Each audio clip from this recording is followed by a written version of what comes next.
sekarang kita ke yang kelima, yaitu adanya kebebasan berserikat atau berorganisasi.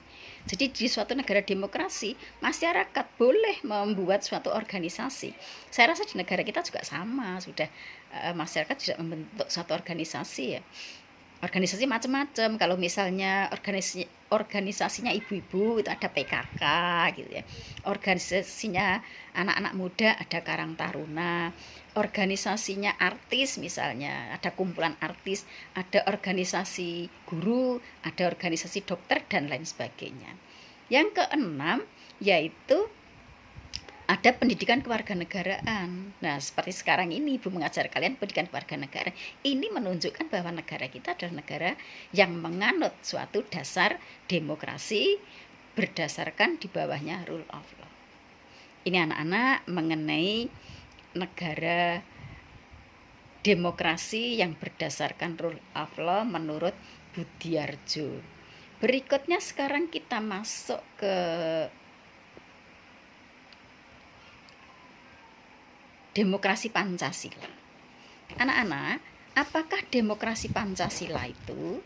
Demokrasi Pancasila ini dianut di Indonesia ya, adalah demokrasi yang dijiwai oleh nilai-nilai Pancasila. Dari sila 1 sampai dengan sila yang kelima, khususnya sila keempat. Itu yang paling penting sila keempat. Tetapi sila keempat ini tidak bisa kalau tidak didukung oleh sila-sila yang lainnya. Ya, dalam istilahnya tuh dijiwai dan menjiwai. Sila yang ada di atasnya itu menjiwai sila yang ada di bawahnya. Misalnya demokrasi Pancasila adalah suatu demokrasi yang berdasarkan sila yang keempat, dijiwai oleh sila 1, 2, 3, menjiwai sila kelima. Misalnya semacam itu.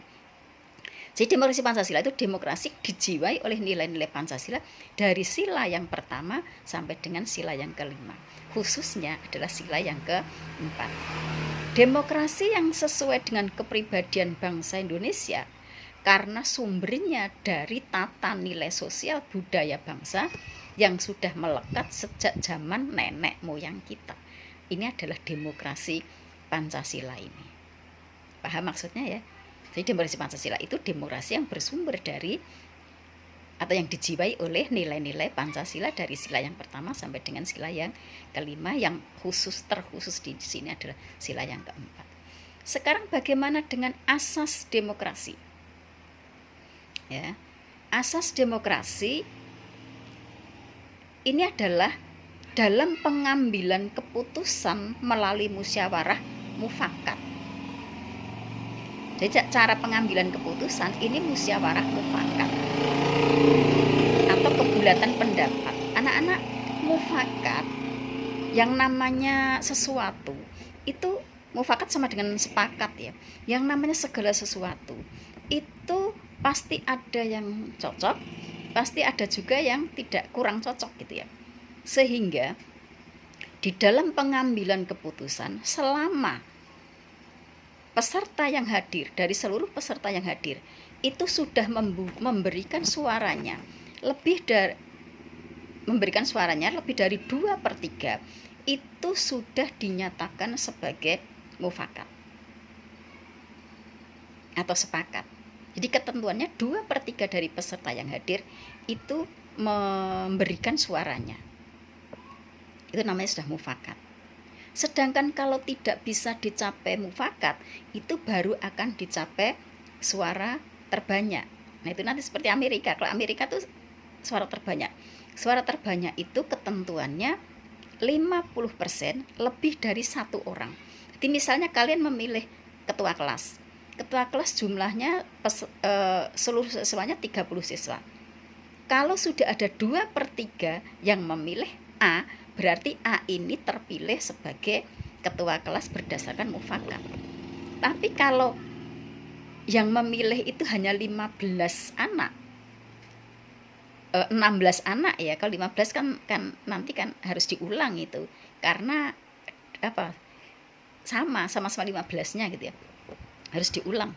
Kalau yang memilih itu ada 16 anak, berarti si A terpilih dengan suara terbanyak. Tapi kalau yang memilih itu lebih dari 2/3, misalnya 20 orang lebih gitu ya, 20 anak lebih memilih ketua kelasnya si A, berarti sudah terpilih sebagai mufakat atau sepakat. Inilah anak-anak. Jadi suatu negara demokrasi, asas demokrasi Pancasila, keputusan diambil berdasarkan musyawarah mufakat. Yang terbaik adalah mufakat. Kalau tidak bisa mufakat, tidak apa-apa, yaitu dengan cara suara terbanyak. Bagaimana sekarang? Bagaimana caranya supaya bisa mufakat? Maka biasanya anak-anak ini diadakan lobbying, melobi. Nah, lobbynya jangan pakai uang. Kalau pakainya uang itu nanti namanya di negara kita memang banyak seperti itu ya. Lobby, ya misalnya calon kepala desa supaya dapat bisa jadi kan datang ke rumah-rumah minta doa restu gitu ya, itu namanya sudah dengan cara melobi. Tapi kalau dengan uang memberikan amplop itu namanya sudah money politik, itu tidak baik anak-anak. Saya akhiri videonya, nanti kita lanjut.